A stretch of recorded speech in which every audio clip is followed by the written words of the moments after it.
April 1912 menandai salah satu tragedi terburuk dalam sejarah dunia. Diklaim nggak bisa tenggelam dan puncak kejayaan teknik masa itu, Titanic yang megah, tenggelam. Pada malam gelap tanpa bulan, kapal itu punya banyak peluang menyelamatkan penumpangnya. Ada kapal lain yang jaraknya cuma beberapa kilometer dan bisa aja menyelamatkan Titanic, tapi nyatanya enggak. Kapal itu beneran ada, bukan kapal hantu. Itu juga bukan legenda atau teori. Kenyataan itu tercatat kok. Ada catatan dan pernyataan saksi yang memperkuat itu. Terus, kenapa kapal ini nggak membantu? Yuk cari tahu apa yang terjadi malam itu dengan melihat kejadian ini dari 3 sudut pandang. Kita mulai dengan versi Titanic ya. Pukul 11.30 malam, bulan sembunyi di balik awan hitam, jarak pandangnya buruk, keadaan di Titanic tenang. Di bawah panduan sang kapten, operator komunikasi tetap berhubungan dengan daratan lewat radio.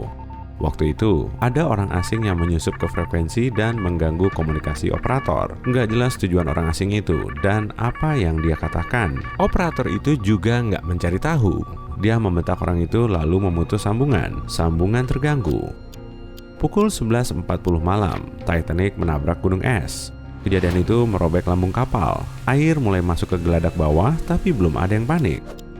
20 menit kemudian, saat tengah malam, awak kapal mengirim sinyal darurat melalui frekuensi radio. Cuma sedikit orang yang tahu situasinya parah. Setelah 20 menit, pukul 12.20 malam, mereka menurunkan skoci dengan para penumpang. Pukul 12.25 malam, mereka menerima respons sinyal darurat tadi. Ini RMS Carpathia. Kapten mereka melaporkan bahwa mereka sudah menuju ke arah Titanic. Masalahnya, lokasi kecelakaan Titanic berjarak 93 km dari RMS Carpathia. Artinya, kapal itu bakal sampai dalam 4 jam. Pukul 12.45, awak Titanic melepas roket ke udara. Suara ini adalah salah satu penyebab utama nasib buruk banyak penumpang, tapi kita bahas nanti ya. 90 menit kemudian, geladak Titanic patah dan kapal itu tenggelam. Pukul 4:10 pagi, Carpathia sampai di lokasi kecelakaan Titanic. Awak kapal berusaha keras menyelamatkan semua orang. Mereka mengangkut 705 penumpang yang selamat. Saat itu, satu lagi kapal datang, SS Californian. Carpathia berlayar ke pesisir New York dengan semua orang. Sementara Californian masih mencari penumpang, tapi mereka cuma nemu puing. Kapal ini hanya berjarak beberapa kilometer saat Titanic tenggelam. Californian bisa saja menyelamatkan orang-orang ini, tapi mereka diam saja. Kaptennya, Stanley Lord, melakukan tindakan terburuk yang dilakukan pelaut. Dia nggak membantu kapal yang tenggelam itu. Ketika dunia tahu soal ini, mereka membenci Kapten Lord, tapi mereka nggak bisa menuntutnya, dan pengadilan juga nggak menghukum sang kapten. Karir sang kapten hancur karena nggak ada perusahaan kapal yang mau merekrut dia, tapi dia nggak mengaku bersalah. Sebelum dia meninggal, sang kapten bilang itu bukan salahnya. Kalau ucapan sang kapten benar, apa yang sebenarnya terjadi di sana? Sekarang kita bahas versi Californian ya. Malam 14 April. Californian berlayar di perairan dingin Atlantik Utara. Kapal itu masuk ke wilayah yang berisi banyak gunung es. Pukul 10:10 malam, Kapten Lord menghentikan kapal. Bergerak di area ini terlalu berbahaya karena bisa merusak lambung kapal. Pukul 11 malam, kapal itu mulai terapung-apung. Mustahil berlayar dengan jarak pandang yang buruk. Sang kapten tahu Titanic mengarah ke sini, jadi dia menyuruh operator radio memberitahu Titanic bahwa di sini bahaya. Evans, si operator radio, menyalakan radio. Dia mencoba menghubungi Titanic selama 30 menit. Akhirnya tersambung juga. Waktu itu, operator radio Titanic sedang bicara dengan daratan. Evans mengganggu obrolan mereka dan mencoba memperingatkan Titanic tentang bahaya gunung es. Operator Titanic nggak ngerti ucapan Evans. Dia kesal karena Evans dengan lanjang menyusup saluran radionya. Dia memarahi Evans dan memutus sambungan. Karena capek, Evans mematikan radio dan memberitahu atasannya soal kejadian itu. Sampai sekarang, kita nggak tahu reaksi sang kapten atas kabar itu. Dia mungkin mengira Titanic sudah tahu bahaya itu. Dia mengizinkan Evans tidur. Kalau saja Evans nggak matiin radio dan nunggu 1 jam, dia pasti mendengar sinyal darurat dari Titanic. Tapi kita nggak bisa nyalain dia juga. Saat itu, dia nggak punya alasan resmi menjaga pemancar. Evans terlalu lelah dan ngantuk banget. Jadi dia tidur. Sementara itu, Titanic mulai tenggelam. Kaptennya mengirimkan sinyal darurat. Operator di kapal Carpathia mendengar itu, tapi Californian enggak karena radionya dimatikan. Kapten Lord nggak bisa tidur malam itu. Perasaan dia nggak enak. Pada saat itu, Titanic tenggelam dengan cepat. Sang kapten memerintahkan awak kapal untuk meluncurkan suar. Disinilah kesalahan besar terjadi. Mereka menyalakan cahaya peringatan, tapi warnanya bukan merah. Entah kenapa, awak kapal lupa membawa roket merah. Jadi, langit malam itu dihiasi cahaya putih terang.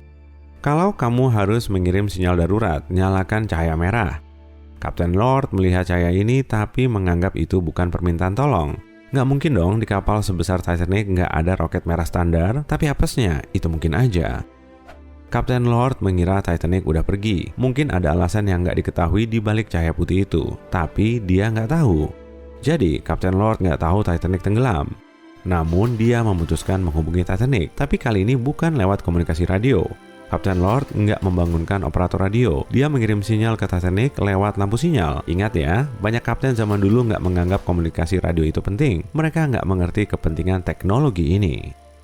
Oleh karena itu, Kapten Lord nggak membangunkan Evans. Dia mengirim sinyal cahaya tapi Titanic nggak merespons. Nah, nantinya banyak korban selamat bilang mereka melihat kilatan cahaya dari Californian, tapi mereka nggak bisa ngapa-ngapain. Awak kapal Californian nggak mendengar permintaan tolong mereka.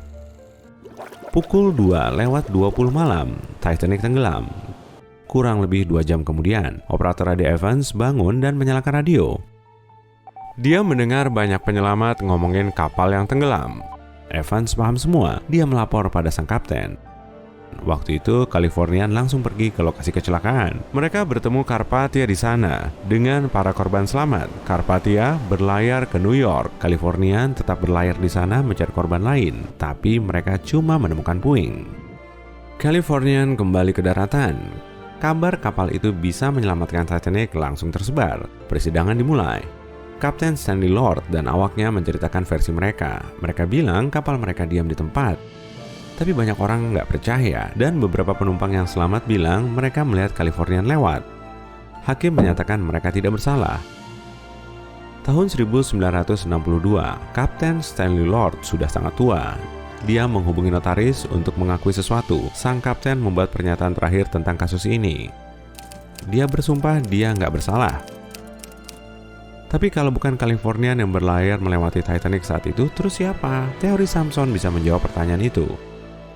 Kapal pemburu anjing laut, Samson, berlayar di perairan dingin Atlantik Utara saat itu. Para awaknya nggak tidur. Mereka mencermati keadaan sekitar dengan baik, tapi bukan karena takut gunung es. Mereka takut ketemu penjaga pantai Amerika Serikat. Awak kapal Samson menangkap anjing laut. Itu perbuatan ilegal. Pukul 12:45 malam, Kapten Samson melihat roket sinyal putih. Mereka yakin itu penjaga pantai. Mereka mematikan lampu kapal, terus pergi. Karena malam itu gelap, mereka nggak melihat Titanic yang lagi tenggelam. Mereka kembali ke pesisir Islandia, lalu mendengar bencana itu. Mereka sadar telah menelantarkan penumpang yang tenggelam. Keponakan salah satu awak kapal Samson membaca cerita ini di buku harian pamannya. Keponakan itu minta izin untuk menerbitkan tulisan ini. Semua orang sadar Kapten Lord nggak bersalah. Sayangnya, dia sudah wafat saat momen ini terungkap. Sebenarnya, belum diketahui siapa yang bersalah dalam kisah ini. Ada 2 kapal di dekat Titanic. Kapten mereka adalah orang yang mumpuni. Mereka pasti membantu menyelamatkan semua penumpang. Kesalahan mereka adalah mereka tidak memahami pesan Titanic saat itu. Ada yang lupa menaruh suar merah di kotak kapal. Detail kecil tapi fatal. Ini salah satu penyebab utama tragedi tenggelamnya kapal Titanic.